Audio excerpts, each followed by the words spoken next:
Welcome everyone to Kitchen Innovation, where you'll find new ways to cook traditional food, or any kind of food for that matter, through simple techniques, methods, recipes, cookware, and appliances you may already have or have been thinking about getting and using them to their fullest potential at home to prepare and cook delicious meals, such as a delicious and flavorful cup of coffee using average kitchen items and a coffee maker we probably already own.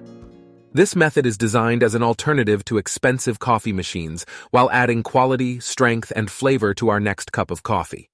Of course, none of these ideas are new. They're just combined here in order to achieve that ever-elusive great cup of coffee. So let's get started. First, we add a tiny pinch of salt to the coffee grounds we'll use for the amount of coffee we're going to make. It doesn't need to be much, just a few grains, but we can experiment to find the right amount for our taste. This just helps to reduce the bitterness and acidity of the coffee and enhance its natural sweetness. We can also add any spices we want in order to add even more flavor, such as cinnamon, allspice, or nutmeg. We add spices to make our foods more flavorful, so why not our coffee too? Next, we add a few drops of agave, honey, or syrup to the empty coffee pot. This can add a subtle caramel-like sweetness to the coffee without overpowering the taste and making it too sweet. If we already add sugar or sweetener to our coffee, we may want to skip this step. Both of these steps are designed to reduce bitterness and allow us to get more flavor and enjoyment from our coffee. Another option is to add a pinch of sugar or stevia with the salt we added to the grounds earlier. The next thing to do is to make a pot of coffee like we normally would. After that, we take the filter of grounds we used to make the coffee and form it into a pouch like a tea bag.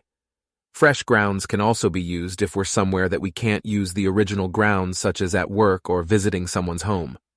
We'll now tie the pouch to the bottom of a fork or spoon with a sanitized bread tie, string, or dental floss, anything that won't negatively affect the flavor. We can also use a small zip tie instead of a fork or spoon like this. This method, along with fresh grounds, is especially useful when we're away from home. We can just make some in advance to carry with us. Whichever device we choose, we'll drop into a tall travel mug or styrofoam cup. If we only have plastic forks or spoons, we can stack a few together to make it a little heavier if needed, such as when we're using a smaller styrofoam cup at the office. After we've dropped our fork, spoon, or zip tie inside, we'll pour the coffee into the cup and place the lid on top if one is available. Otherwise, we can hold the fork or spoon in place if needed.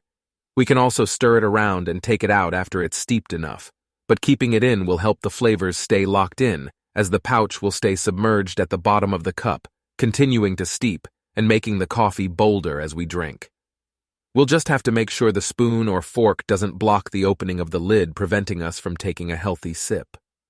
Another variation is to place the pouch and spoon into the coffee pot after it's made and let it continue to steep as we pour and drink individual cups of coffee, especially good for larger groups of people enjoying the same pot of coffee.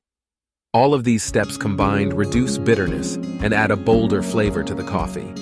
It may not turn a bad cup of coffee into a gourmet style of Cafe Java, but it can at least make an average cup of Joe taste even better, bringing more pleasure to each sip.